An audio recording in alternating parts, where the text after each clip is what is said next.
యోహాను సువార్త 11వ అధ్యాయము. ఉదయం చెప్పినట్టుగానే christology from the gospel of John. యోహాను సువార్త నుండి యేసు ప్రభు గురించి, సో ఎక్కువ యేసు ప్రభుని గురించే ఉంటుంది ఇది. ఉదయం మొదటి వర్తమానము మోషే, యేసుక్రీస్తు, ధర్మశాస్త్రము, దేవుని కృప. రెండవ వర్తమానంలో యేసు ప్రభువుకు ఉన్న సాక్ష్యాలు. చివరి సాక్ష్యం మనం చెప్పాను. మూడవదిగా యేసు ప్రభు 4 రోజుల క్రితం చనిపోయిన లాజరును బ్రతికించిన విధానం. 11వ అధ్యాయం. 11వ అధ్యాయంలో 24 నుంచి 44 దాకా చదువుకుందాం. 34 నుంచి 44 దాకా చదువుకుందాం. యోహాను సువార్త 11వ అధ్యాయము 34 నుంచి 44 దాకా. హలో.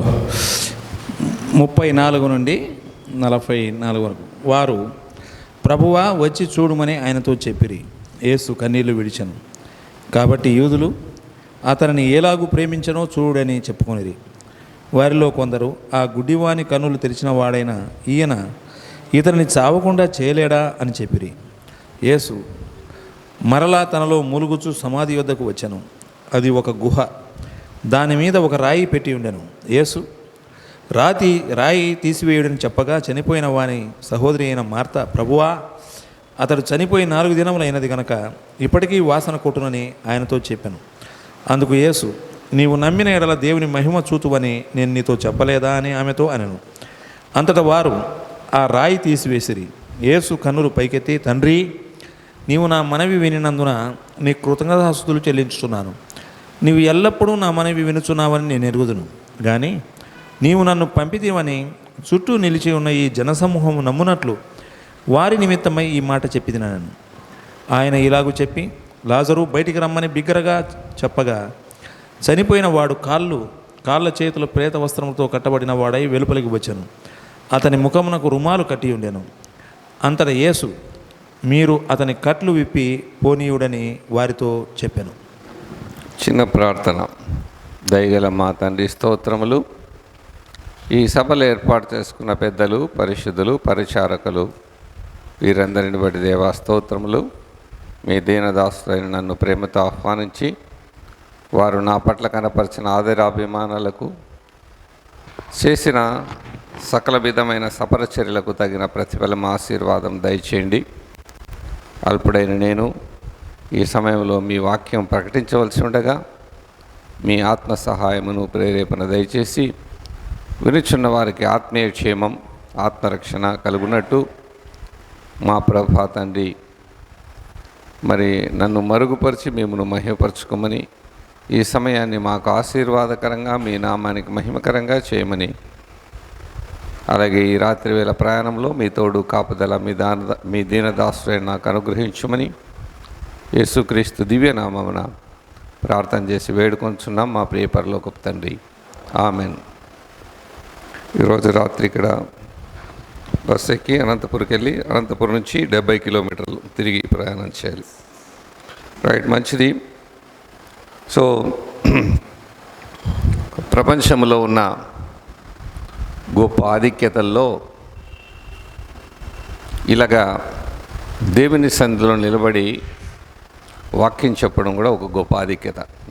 నా మట్టుకు నాకు, నేను దేవుని సేవకు రాకపోతే మెడికల్ డిపార్ట్మెంట్లో ఒక ఆఫీసర్గా ఉండేవాడిని. మా అన్న వాళ్ళంతా మెడికల్ డిపార్ట్మెంట్లో ఆఫీసర్సు. అయితే చిన్న వయసులోనే యేసు ప్రభువుని నమ్ముకొని ఉద్యోగం వద్దనుకున్నందువల్ల మరి కొన్ని దశాబ్దాలుగా దేవుని సేవలో ఉండటానికి ప్రభు కృపనిచ్చాడు.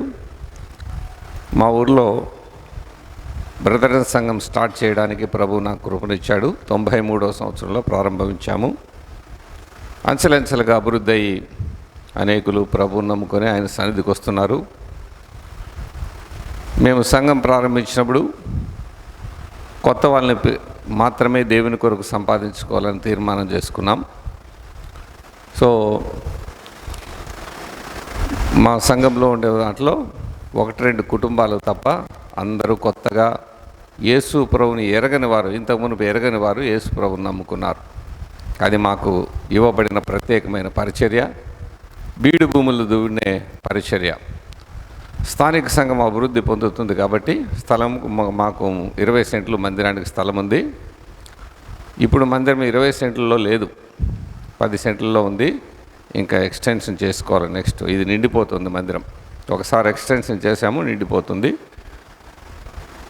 మా ఊర్లో మా సంఘమే పెద్ద సంఘము. ఎవరు సంఘాలు ప్రారంభించరు, ఎందుకంటే క్రైస్తవులు లేరు, ప్రారంభించిన అభివృద్ధి కావు.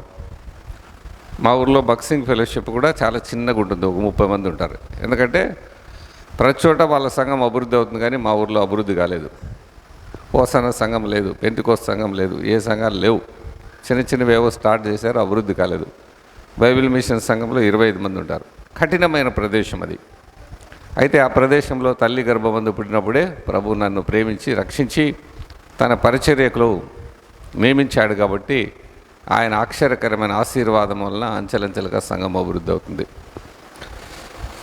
నా సాక్ష్యం యూట్యూబ్లో ఉంది. కే గోపాల్ రెడ్డి క్రిస్టియన్ మెసేజెస్ అంటే లైన్గా వస్తాయి, మీరు విని ఆత్మీయ మేలు పొందవచ్చు. మంచిది. కేవలం వాక్యాన్ని ప్రకటించడమే కాకుండా మీతో సహవాసం చేయడం ఎంతో సంతోషాన్ని కలిగించింది. సో ఇప్పుడు యేసు ప్రభు మార్తా, మరియా, లాజరు అనే ఒక పేద కుటుంబంతో సహవాసం చేశాడు. ఈ బేతనియా గ్రామానికి ప్రభు అప్పుడప్పుడు వెళ్తుండేవాడు. ప్రేమతో వారు ప్రభువుని ఆహ్వానించేవారు. ఆయన వచ్చినప్పుడంతా ఆ ఇంటి వాళ్ళు ఆయనకు విందు చేసేవారు. యేసు ప్రభుకు విందు చేయడం చాలా కష్టం, ఎందుకంటే ఆయన ఒక్కడే రాడు. ఆయన 12 మంది శిష్యులు ఆయనతో పాటు ఉంటారు. వాళ్ళే కాదు, యేసు ప్రభు అక్కడికి వచ్చాడంటే ప్రజలు దండోపదండాలుగా ఇంటి చుట్టూ గుమికూడతారు. గంటల తరబడైనా పోరు. ఎవరైనా మీ ఇంట్లోకి వచ్చి ఒక 3 గంటల సేపు కూర్చుంటే మీకు ఎంత ఇబ్బందిగా ఉంటుంది చెప్పండి. అయితే ఆ కష్టానికి, ఆ ఇబ్బందికి అంతా ఓర్చి ప్రభువును వారు ప్రేమతో ఆహ్వానించి ఆతిథ్యం ఇచ్చారు పలుసార్లు. అయితే ఆకస్మికంగా లాజరు జబ్బు పడ్డాడు. లాజరు తీవ్రమైన అనారోగ్యంతో ఉన్నారని వారి అక్క చెల్లెండు ప్రభుకు వర్తమానం పంపారు. కానీ ప్రభు మరింత ఆలస్యం చేశాడు. తనున్న చోటే ఉన్నాడు. వచ్చేతలకి లాజరు చనిపోయాడు. అప్పటికి 4 రోజులైంది. మార్తా బాధపడింది ప్రభు సమయానికి రాలేదని. అయితే ఇప్పుడైనా దేవుని నువ్వేమడిగినా ఆయన అనుగ్రహిస్తాడని మార్తా చెప్పింది. మరే వచ్చి ఆయన పాదాల దగ్గర పడింది.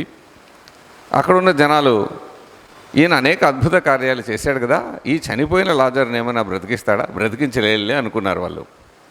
ప్రభు సమాధి దగ్గరికి వచ్చి సమాధి రాయి తీమ్మని చెప్పి లాజరు బయటికి రమ్మనగా లాజరు బయటికి వచ్చాడు. సజీవుడిగా తిరిగి లేచాడు. బేతనీయలో తర్వాత గొప్ప విందు చేశారు. ఇది చదువుకున్న లేఖన భాగంలో ఉన్న చరిత్ర, సంగతి, కథ, వాస్తవ గాథ. లాజర్ను బట్టి అనేకులు యేసు ప్రభుని నమ్ముకున్నారు యూదులు. సో ఇక్కడ ఇది తల్లిదండ్రులు లేని, పెద్దలు లేని కుటుంబం. ఏ కుటుంబం అమ్మ? పెద్దలు లేని కుటుంబం. చూసారా, 3 పెళ్ళి లేవు, మార్తా, మరియా, లాజరు. ఈ 3 పని ఏంటంటే యేసు ప్రభు ఆ ఊరికి, ఆ ఇంటికి వెళ్తానే ఫస్ట్ మరియ వచ్చి ఆయన పాదాల దగ్గర కూర్చుంటుంది. ఆమె ఏం చేస్తుంది చెప్పండి? ప్రభు పాదాల దగ్గర కూర్చోస్తుంది, ఇంక కదలదు ఆమె, అంతే. ఆయన వస్తున్నాడు అని వార్త తెలియగానే మరియా తమ్ముడిని బజారుకి పంపించేస్తుంది. మార్తా తమ్ముడిని, ఈ పిల్లోడు తమ్ముడు టకటక బజారుకి వెళ్ళి వేగంగా ఆ భోజన పదార్థాలు, ఆహార పదార్థాలకు అవసరమైన కూరగాయలు, సరుకులు, ఇంకోటో అన్నీ టకటక తెచ్చేస్తాడు. మార్త వెంటనే చాలా కష్టపడి వంట సిద్ధం చేస్తుంది. అప్పుడు మిక్సీలు, గ్రైండర్లు, స్టవ్లు, గ్యాస్ స్టవ్లు లేవు. యేసుప్రభుకి ఆయన శిష్యులందరికీ మీ ఇంటికి 10 మంది ఉన్నట్టుండి వస్తే ఏం చేస్తారమ్మా? టెన్షన్ కదా. అయితే ఎప్పుడు కానీ వాడు విసుక్కోలేదు. ఆ కాలంలో ఏం జరిగిందో తెలియదు, కానీ బహుశా చుట్టుపక్కల వాళ్ళు అనుకుంటారు, వాళ్ళ బంధువులు, వీళ్ళకి ఏమనిపించో, ఏం పెద్ద డబ్బున్న వాళ్ళు కాదు, తల్లిదండ్రులు లేని కుటుంబం, పెద్దోళ్ళు చెప్పేవాళ్ళు లేరు, బుద్ధి చెప్పేవాళ్ళు లేరు.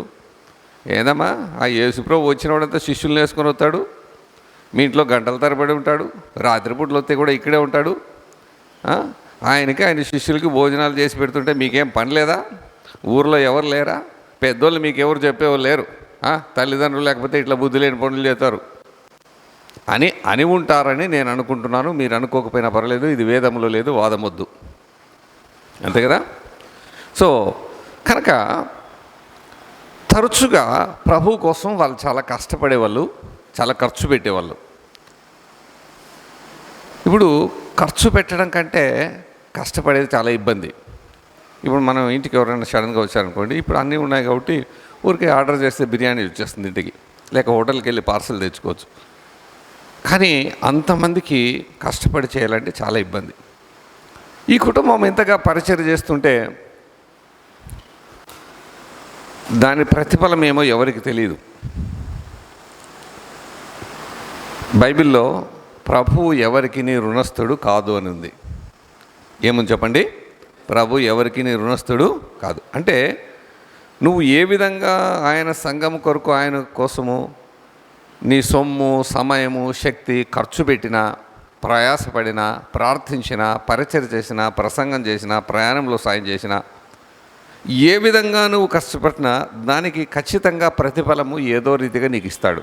ఆయన ఎవరికి రుణస్థుడు కాదు.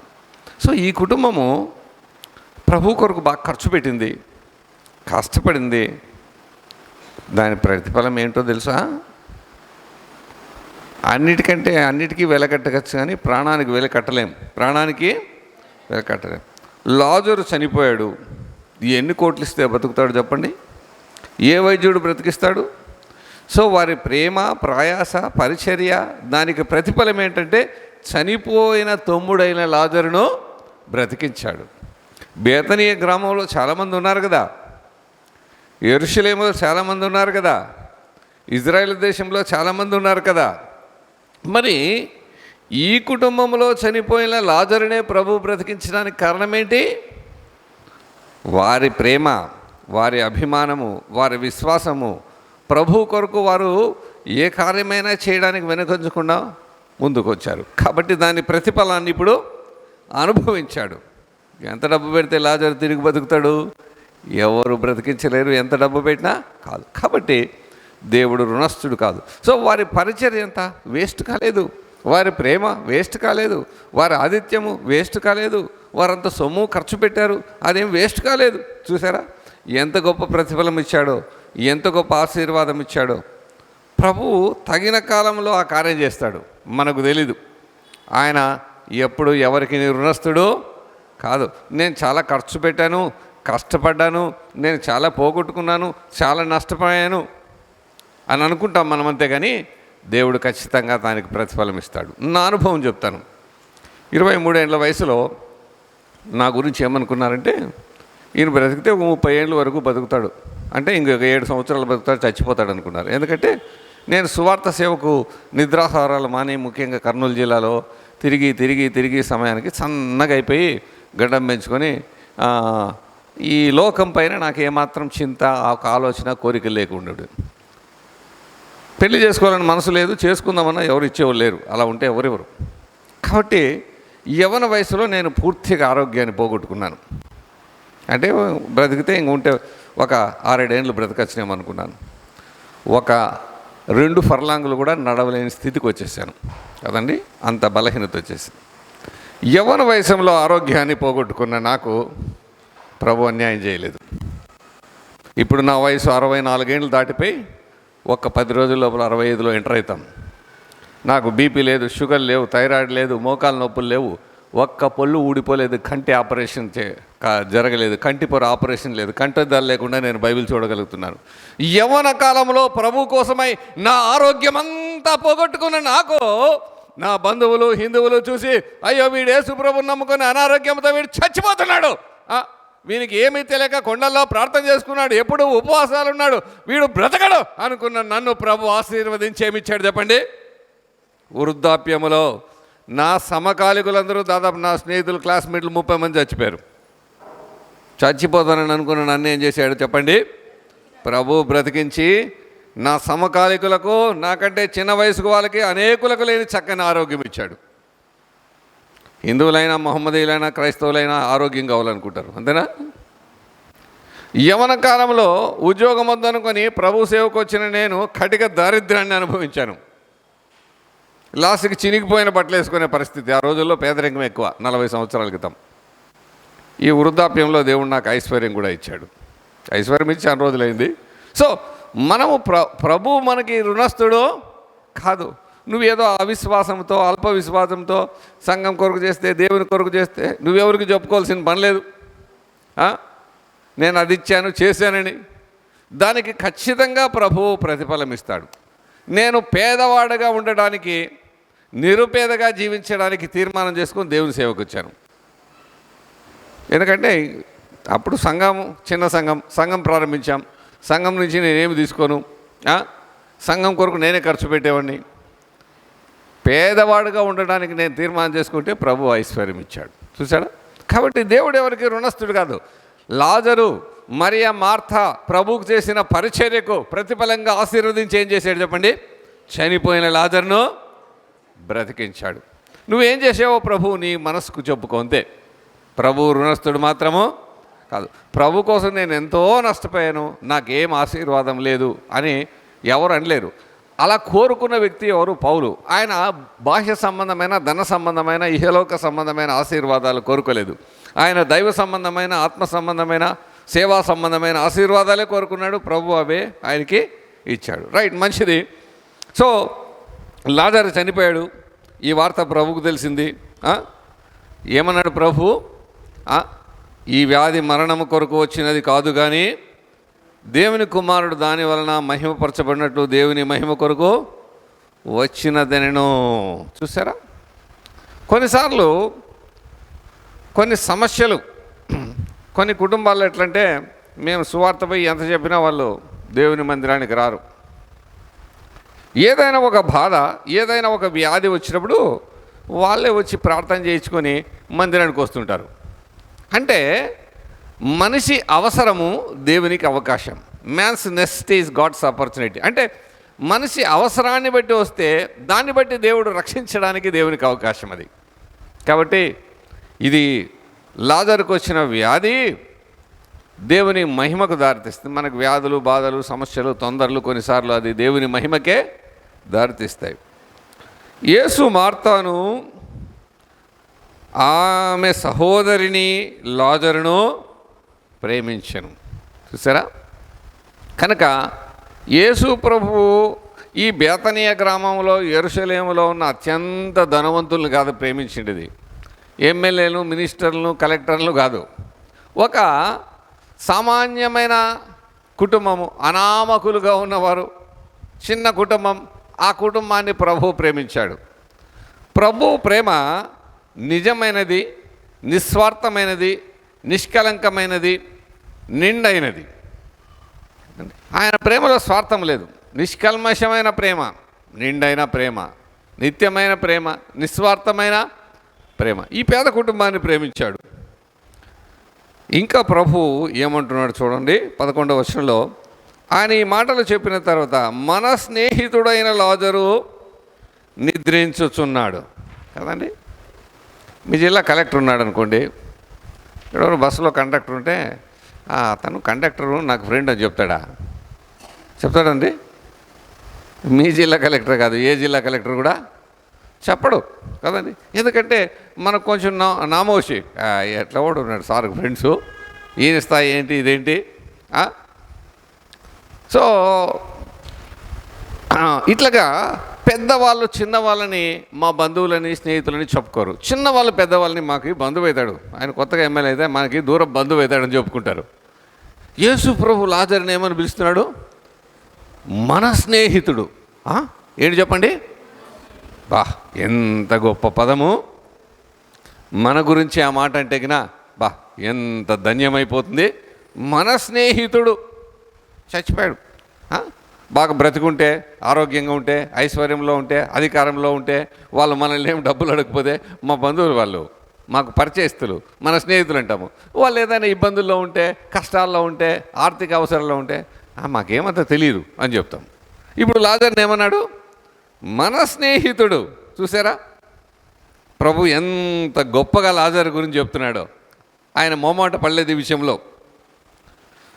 సో యూదులలో 19వ వచనము, అనేకులు వారి సహోదరిని గూర్చి మార్తను మరియను ఓదార్చుటకు వారి యొద్దకు వచ్చి ఉండ్రి. ఎంతమంది వచ్చారమ్మా చెప్పండి? అనేకులు. కానీ ఎవరేం ఓదార్చలేకపోయినారు.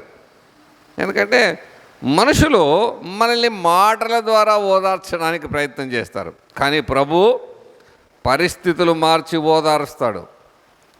నిజంగా మనల్ని ఓదార్చగలిగింది ఆయనే, మన కన్నీరు నిజంగా తొడవగలిగింది ఆయనే. వీళ్ళు ఓదార్చడానికి ప్రయత్నం చేశారంతే, అనేకులు వచ్చారంట. అంటే అక్కడ మనకు అర్థమయ్యేది ఏంటంటే, అనేకులు రావడానికి ఒక 2 కారణాలు. ఎందుకంటే వీళ్ళ ఇంటి దగ్గరికి యేసుప్రభు వస్తున్నాడు కదా, వచ్చినప్పుడు అనారోగ్యంగా ఉన్నవాళ్ళు, ఇబ్బందులు ఉన్నవారు వాళ్ళందరూ వచ్చి స్వస్థత పొందుతుంటారు. వాళ్ళందరూ వచ్చినారేమో ఇప్పుడు ఏంటి, లాజరు గురించి అక్కచెల్లెలను ఓదార్చడానికి కదండి.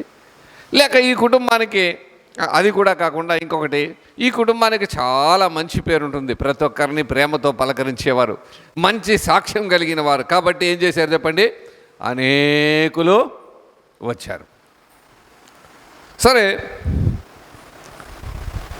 ఎవరు వచ్చినా యేసు ప్రభు రాకపోతే ఏం ప్రయోజనం లేదు. ఆయన వస్తే ఎవరు రాకపోయినా నష్టమేమీ లేదు. యేసు ప్రభు నీకుంటే ఎవరు లేకపోయినా పర్వాలేదు, ఆయన లేకపోతే ఎవరున్నా ఏమీ ఉపయోగము లేదు. ఆ విశ్వాసంతో మనకు చూస్తున్నాడు, అయ్యో వాళ్ళు దూరమైనారే, వాళ్ళు వాడుకొని వదిలేశారే, వాళ్ళకి ఆస్తులు అంతస్తులు పెరిగైపోతే మమ్మల్ని దూరం పెట్టారే అని నువ్వు వాదవేదన పడవలసిన పని లేదు.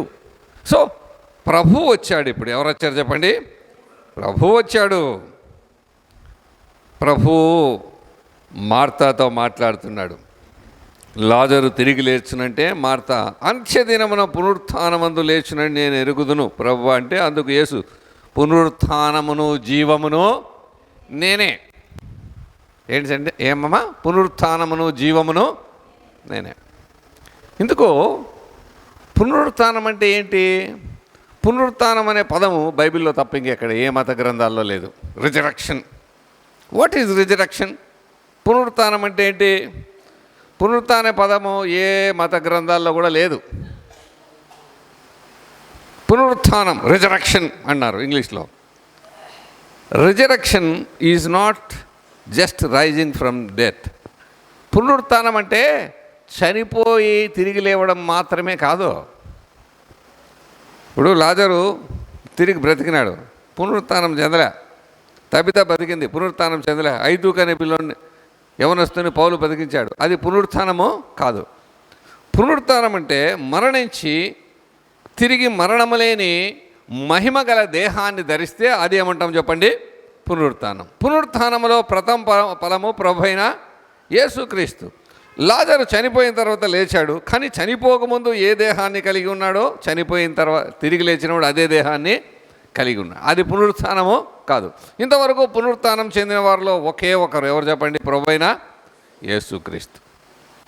ఆయన తర్వాత ప్రతివారు ఆయన భక్తులు అలాగ పునరుత్థానము చెందుతారు. అందుకే పునరుత్థానమును జీవమును నేనే అంటే, ఆయన యందు విశ్వాసం ఉంచువాడు పునరుత్థానం చెందుతాడు, ఆయన యందు విశ్వాసం ఉంచువాడు నిత్య జీవాన్ని పొందుతాడు.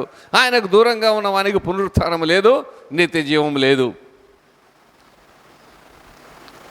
ప్రపంచ చరిత్ర అంతటిలో ఒక పెద్ద ప్రశ్న ఉంది, ఆ ప్రశ్నకు సమాధానం లేదు. యోబు గ్రంథం 14:14 చదవండి. యోబు గ్రంథం 14:14 అదే ప్రశ్న. యోబు గ్రంథం 14:14. మరణమైన తర్వాత, this is the greatest question in the history, or this is the greatest mystery in the history. చరిత్రలో ఎవరు సమాధానం చెప్పలేని ఒక ప్రశ్న ఏంటంటే, మరణమైన తర్వాత నరులు మరలా బ్రతుకుదురా? ప్రపంచంలో ఉన్న జ్ఞానులు, శాస్త్రజ్ఞులు, పండితులు, హేతువాదులు అందరూ ముక్త కంఠంతో చెప్పేది ఏంటంటే, తిరిగి బ్రతకరు. ఏంటి చెప్పండి? తిరిగి బ్రతకరు. వాళ్ళందరూ చెప్పేది మనకు అవసరం లేదు, యేసు ప్రభు చెప్పేది మనకు అవసరం. ప్రపంచంలో ఉన్న మేధావులందరూ చెప్పిన మాట త్రాసులో ఒకవైపు, యేసుప్రభు చెప్పిన మాట త్రాసులో మరోవైపు వేస్తే యేసుప్రభు చెప్పిన మాటలు ఈ మాటలను తేల్చేస్తాయి, పైకి వెళ్ళిపోతాయి. ప్రభు చెప్పాడు సరైన సమాధానం, బ్రతికి నా యందు విశ్వాసముంచువాడు ఎన్నటికి చనిపోడు. చూసారా, వాని శరీరం చచ్చిపోతుంది కానీ ఆత్మ చచ్చిపోదు. యేసు ప్రభువుని నమ్మటం వల్ల కలిగే మహా గొప్ప భాగ్యం, 1000 కోట్లు ఖర్చు పెట్టినా పొందలేని మహాభాగ్యం ఇదే. ఆయన ఉద్యోగము, ఆరోగ్యము, వివాహము, ఇల్లు ఈ విషయంలో సహాయము చేయడని కాదు, అవి చేస్తాడు, కానీ అది కాదు ముఖ్యము. బ్రతికి నా యందు విశ్వాసం ఉంచువాడు ఎన్నడూనూ చనిపోడు. ఎవరు ప్రపంచంలో ఈ మాట చెప్పలేరు. మరి యేసుప్రభు నమ్మిన అందరూ చచ్చిపోతున్నారు కదమ్మా. అది కేవలము దేహ సంబంధమైన మరణము. లాజరుని ఎలాగా లాజరు బయటికి రమ్మంటే తిరిగి లేచాడో, యేసుప్రభు నమ్మిన వారిని అందరినీ బయటికి రండి అంటే ఒకప్పుడు అందరూ ఏం చేస్తారు చెప్పండి, 1000 కోట్ల మంది బయటకు వస్తారు. అలాగే బ్రతికి నా యందు విశ్వాసం ఉంచువాడు ఎన్నటికి చనిపోడంటే ఈ దేహం చనిపోతుంది కానీ అతని ఆత్మ చనిపోదు. ఈ మాట నమ్ముచున్నావా మార్తా అంటే ఇది నమ్మడానికి చాలా కష్టమైనది కాబట్టి నీవు నమ్ముచున్నావా అని మార్తాను కాదు, ఇప్పుడు నిన్ను అడుగుతున్నాడు. నువ్వు నమ్ముతున్నావా యేసు ప్రభు నీకు నిత్య జీవం ఇస్తాడని? నువ్వు నమ్ముతున్నావా యేసు ప్రభు నువ్వు నమ్ముకున్న తర్వాత నీకు నిజంగా మరణం లేదని? నువ్వు నమ్ముతున్నావా నీ దేహం చనిపోయినా నీ ఆత్మ సజీవంగా సర్వకాలం ప్రభు పాదాల దగ్గర ఉంటుందని? మార్తా నమ్ముచున్నావా? అవును ప్రభువా, నీవు లోకమునకు రావాల్సిన దేవుని కుమారుడైన క్రీస్తు అని నమ్ముచున్నానని ఆయనతో చెప్పాను. ప్రభు అక్కడ మాట్లాడుతున్నాడు. మార్త వచ్చి మరీకి చెప్పింది, బోధకుడు వచ్చి ఉన్నాడు అని. ఎవరు వచ్చి ఉన్నాడట? ప్రభు వచ్చి ఉన్నాడు, బోధకుడు వచ్చి ఉన్నాడని చెప్పారు.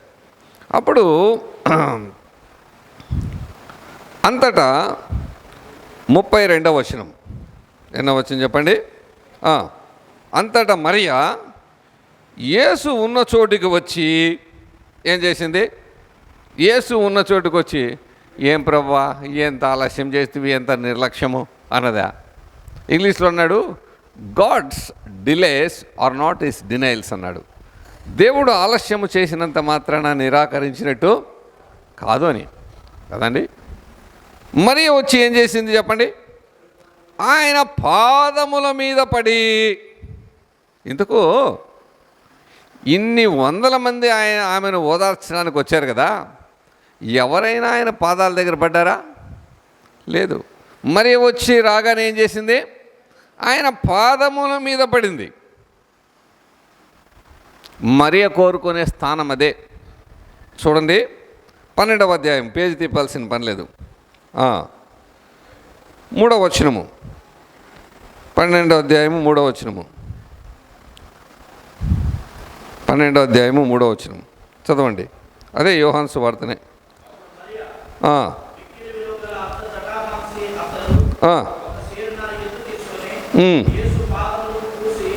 ఇప్పుడు ఎక్కడుంది ఆమె? ఆయన పాదాల దగ్గర కూర్చుంది. ఆయన పాదాల దగ్గర కూర్చొని మిక్కిలి విలువగల అచ్చ జటామాంసి అత్తరు. అక్కడ ఇస్కరియోతు యూదా అభ్యంతరం చెప్పాడు, ఏంటి ఇంత ఖరీదైన అత్తరు వేస్ట్ చేస్తున్నావా? ఏమైనా బుద్ధి ఉందా నీకో? ఈ దరిద్రుడికి అత్తరు విలువ తెలుసు కానీ యేసుప్రభు విలువ తెలీదు. ధనం విలువ తెలుసు కానీ దేవుని విలువ తెలీదు కదండి. యేసుప్రభు మరి దొరుకుతాడా అని ఆమె చేసిన కార్యాన్ని విమర్శించాడు. ఎవరు? ఇస్కరియోతుదా. మరి ఏం మాట్లాడిందమ్మా? ఏం మాట్లాడలేమే. ఆమె ఏమే మాట్లాడలేదు. కానీ ఆమె చేసిన కార్యాన్ని ఎవరు సమర్థించారు? ప్రభు మెచ్చుకున్నాడు, ప్రభు అభినందించాడు. ఆమె నా విషయమై మంచి కార్యము చేసింది అన్నాడా లేదా చూడండి.